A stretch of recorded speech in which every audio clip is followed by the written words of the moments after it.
Hello, viewers, and welcome to a very short edition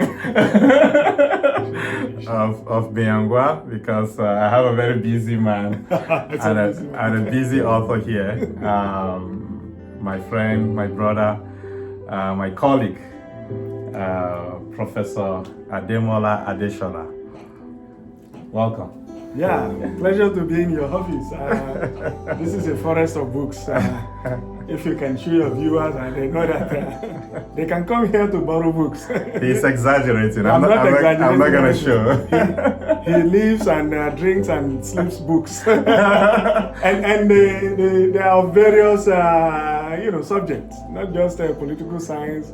I was just telling you a while ago that if tomorrow they tell me you've moved to the Department of English or African Studies, I wouldn't be surprised. It's because I've been associating with people like you. I wouldn't be surprised. So we go way back. We studied at the University of Manitoba in Winnipeg. That was how we met.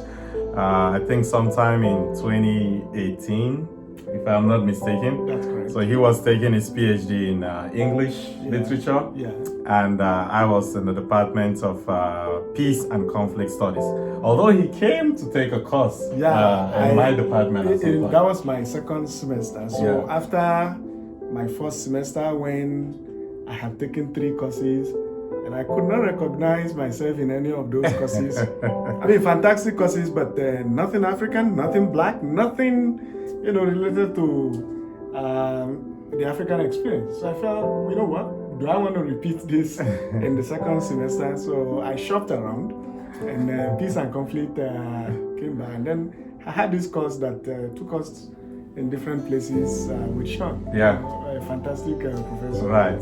Sean was my PhD advisor. Yeah, he was on my committee as well. my thesis committee. Oh, okay, okay. So we're all products of Sean. Absolutely. Yeah. No, he's a fantastic teacher. Yeah. So my friend is visiting me here in Thunder Bay, and you've been around since? Yeah, since Saturday. Okay. Today is Wednesday. All so, right. Yeah, it's been great being here. And you recall that this is like a return leg. He's here to see how I'm doing. So when I moved to Thunder Bay, I think 5 years or 4.5 years ago, I actually came along with him. He was so gracious to accompany me on that first trip. I had never been to Thunder Bay at the time, and I had, of course, my own anxieties about moving to a new place, and he accompanied me. So since then, we haven't met. I think we met last 2022, so we met after a year afterward. And but he hasn't been back since, so he's here to see how I'm doing. So how would you adjudge the situation? No, you are right. We were always talking on phone since I accompanied you here and left. So you've been telling me you're doing well and all that. And I felt, is he really doing well? Okay, I will go see for myself. Lo and behold, indeed he's doing very well. So I'm satisfied with what I saw and his state of affairs. So it's a wonderful brother. He's doing very well. He's found a name for himself here. And typical him. Anywhere he goes to, he establishes a community. And since I came here, it's been the same thing. So if I didn't know him, I would be wondering, where did he get all these people? But that's Ben for you. He creates community wherever he goes to. Okay, enough about me. Tell them a little bit about Thunder Bay. In comparison to where you're coming from. Well, sometimes I come from a culture where sometimes they say you don't compare sleep with death.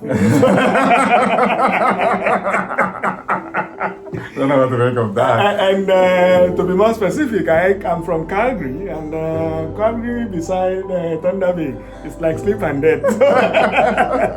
they do not go together at all. But if you're not comparing, it's a good place. If you're not comparing. If you're not comparing, it's a good place to be. It's a quiet and it's also a storied place. There's a lot of stories. that you can hear and then go away with, especially of the indigenous folks in this place. And he works at a university that is reputable, as far as this country is concerned. It's a research university, Lakehead University. It's doing very well. I mean, you invited me to, I was a guest in your class. Absolutely. Early this year? Sometime this I think it was sometime this year. Yeah, so he has published a book. You want to tell us a little bit about your book? Well, which is called Representations of Child Soldiers in Contemporary African Narratives. Yeah, it came out about a year now. It's been out there. So it was on the basis of that publication that you invited me to your class, which was a quite memorable experience. Yeah. And that was my, I think, second or third invitation on account of that book at the time. So that would be the second university in Canada that I would go to at the time. Since then, I've been to quite a lot of places.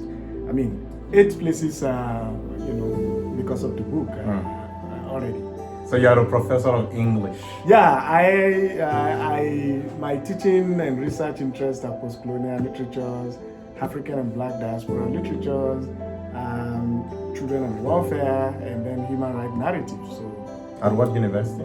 At Montreal University, in Canada and Calgary, and it's a university that came into existence 1901, if I am not mistaken. When was your university established? Don't put you on the spot like that. No, because since we are comparing, I didn't say I was comparing. On the subject of comparison, let's allow the viewers to Google it.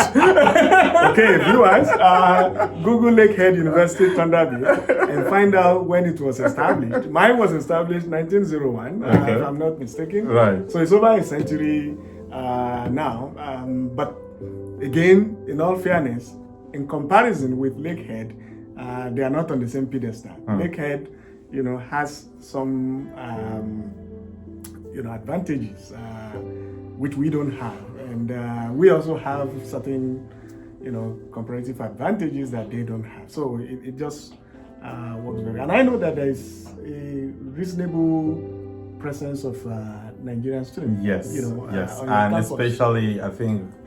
Over the past 5 years, we have seen a mushrooming of international students in general, but Nigerian students also in particular. There are some disciplines that have been attracting them, particularly the social justice masters. Yeah, because since I've come, we've run into a couple of them. Right. Those you have taught, those you are still likely to teach. Yeah, it's a father of many nations. We also have something in common. I think that you speak Hausa as well. Yeah, I do. Okay. Yeah. Yeah, Sunarani Ademola Adesola, another Odega Calgary, Mutum Nani. I'm a Hausa. Matala. Inflection of Canada. Hausa, she has been distorted. So how did you get to speak Hausa? How did you learn? So I feel I'm very good. So why is I think? So I feel I feel Wow, I can say Meduguri.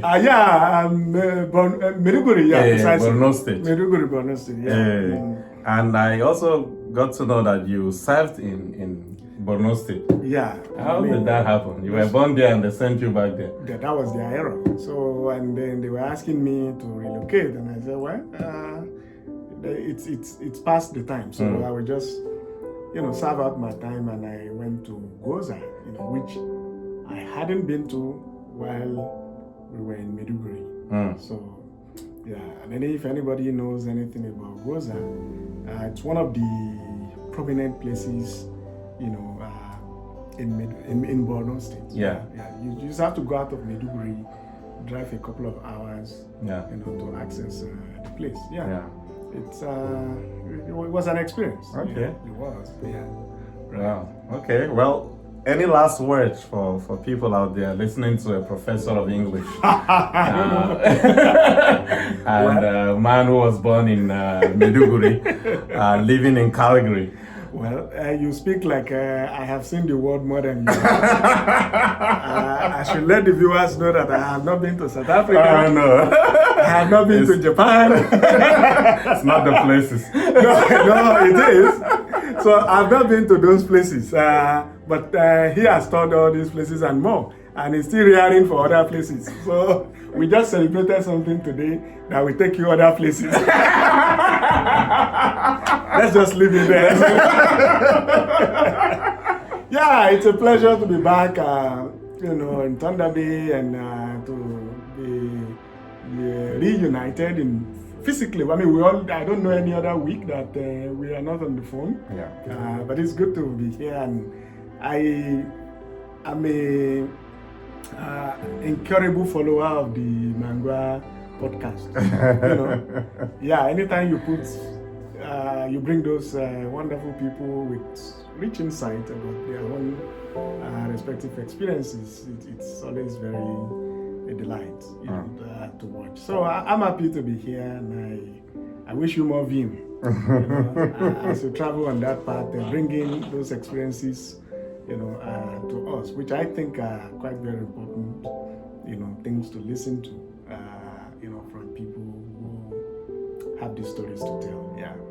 Well, thank you. Thank you so much for being not just a great brother, a wonderful scholar, a friend, and for actually taking our time to come to Thunder Bay. Yeah. That is incomparable. Well, you have a standing invitation to come to.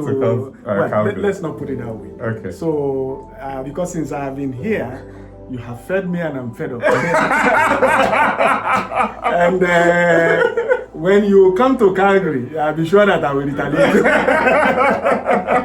Don't know if I should take that as a threat. Yeah, I've just plagiarized somebody. Our great dictator. Uganda. Yeah. Well, thank you. Yeah, thank it's a you. pleasure. Indeed, I will come to Calgary, and looking forward to that visit. And as you go well. Yeah, thank go you with very God. much. Yeah, right. So See you next time. Thank you. Thank you for listening and always supporting us. Yeah. Okay. And so, dear Prof is heading back to Calgary. He's all set to leave. My brother, thank you so much. Thank you very much. Thank you. It's a memorable stay. It is indeed. We'll cherish it. Come again and again. No, you should come to Calgary. You have that standing invitation. Certainly. To you too. Certainly, brother. Sure. Yeah, I appreciate you, and have a safe flight. Yeah, and those books you bought for me. Thank you very, very much. Oh no. I will expose you. I can. I'll be exposing you to people like that. You bought those books. Oh no. This memory will linger. Yeah. Yeah. Grateful. Go well. Thank you very much. Yeah, thank you. Okay, have a productive week. All right. Bye-bye.